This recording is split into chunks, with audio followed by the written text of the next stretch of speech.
Hiya guys, I was asked about the pill boxes to go in the Zippos and how much medication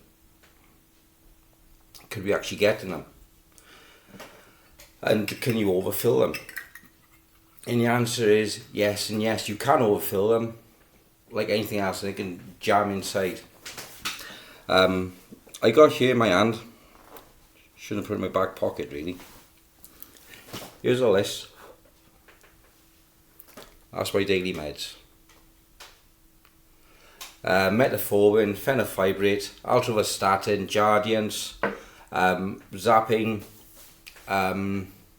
pregabalin, and citalopram. Now all this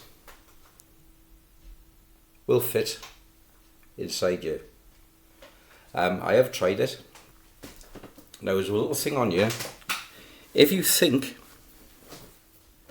it's stuck, don't panic. You take it out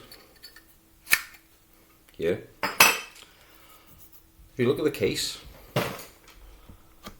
there's a screw on the bottom. Ignore that. On the side here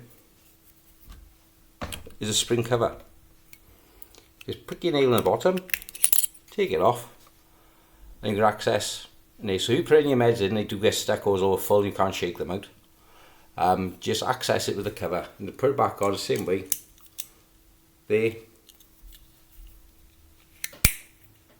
Clips in and is back together. So if you can't dispense through the top, you can just take the cover off the side and just take them straight out.